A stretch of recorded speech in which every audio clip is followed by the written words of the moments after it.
Bonjour, bien, je suis content de vous retrouver. En fait, j'ai déjà enregistré cette vidéo il y a 10 minutes, mais il y avait un problème technique. J'étais en mode photo tout simplement, je crois. Et donc, cette fois, je suis en mode vidéo. Donc là, je vous parlais de pleine conscience, effectivement, dans cette vidéo qui n'existera jamais, donc. Et finalement, le sujet pourrait changer. Là, je vous en parlerai une autre fois de la pleine conscience. C'est vrai que là, le cadre s'y prêtait vraiment très très bien. Vous imaginez, dans la nature. Mais je voulais vous parler de la frustration, parce que finalement, ce genre d'événement qui vient de m'arriver, c'est-à-dire d'enregistrer quelque chose et puis de se constater qu'il n'y a rien enregistré, m'aurait profondément agacé il y a encore 3-4 ans. Euh, voilà, j'ai appris depuis à gérer la frustration et à accepter tout simplement ce qui m'arrive, hein, ce qui est la base effectivement de toutes les sagesses du monde entier, on va dire, ou même la base de la vie, parce que de toute façon on n'a pas le choix d'accepter les choses. Et pour les gens qui ont un déficit d'attention, comme moi et comme tous les gens qui lisent ce site-là, sur lequel vous êtes sans doute penché il n'y a pas longtemps, tdah-adulte.org, c'est-à-dire le site du déficit d'attention pour les adultes, hyperactivité ou sans hyperactivité. Eh bien, pour ces gens-là, la frustration, c'est quand même quelque chose de pas cool. C'est les gens qui ne savent pas gérer la frustration. Et, euh, et je me souviens déjà pendant que j'écrivais ce fameux site, de temps en temps, j'avais des paragraphes entiers qui disparaissaient après une erreur de manip. Et j'ai appris à m'y remettre, à refaire les choses, à refaire la même chose. Vous voyez, là, je ne fais pas tout à fait la même chose, puisque au lieu de parler de pleine conscience, je parle de frustration, je parle de patience, je parle d'acceptation.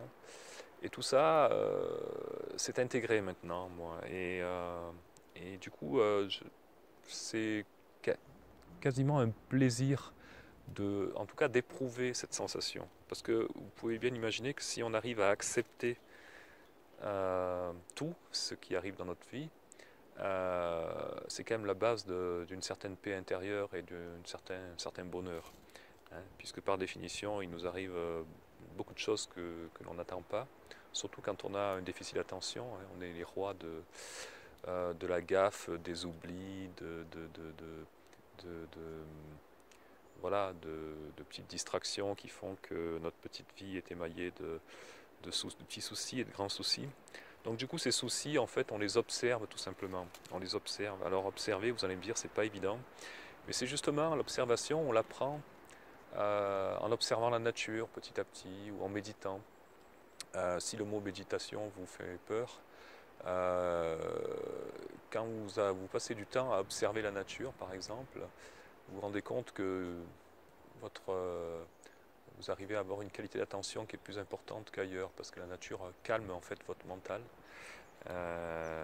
et vous pouvez justement en plus discerner, observer les choses.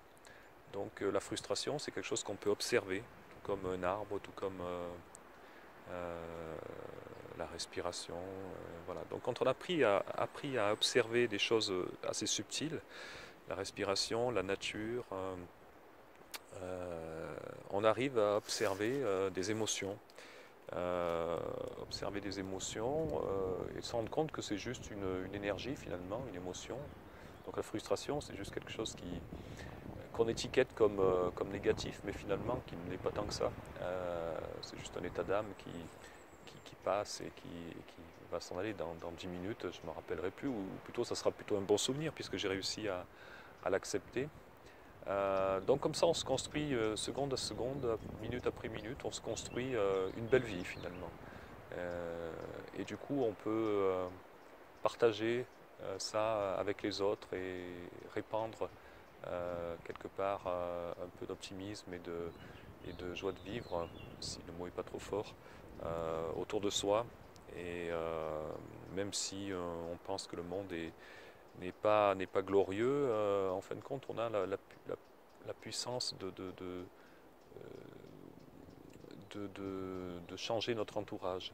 On ne peut pas changer des choses très très loin de nous, mais on peut changer l'état d'esprit de quelqu'un si tout simplement on est dans un bon esprit nous-mêmes.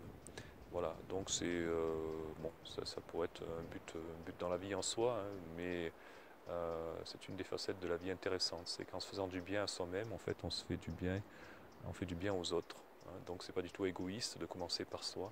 Bon, évidemment, tout ça, on en reparlera. Et bien voilà, donc ça fait 5 minutes et je pense qu'une capsule ne devrait pas dépasser plus de 5 minutes, surtout pour des gens qui ont un déficit d'attention. Donc je vais regagner ma marche tranquille dans la nature et je vous remercie de m'avoir écouté. Et puis donc à très bientôt si cette vidéo sera peut-être la toute première effectivement que je mettrai sur cette chaîne YouTube. Donc elle n'est pas, sans doute pas parfaite du tout, mais en tout cas elle est faite avec le cœur. Je vous parlerai de cette notion de vivre à l'intérieur du cœur un jour, vivre à partir du cœur. Voilà, à bientôt, au revoir.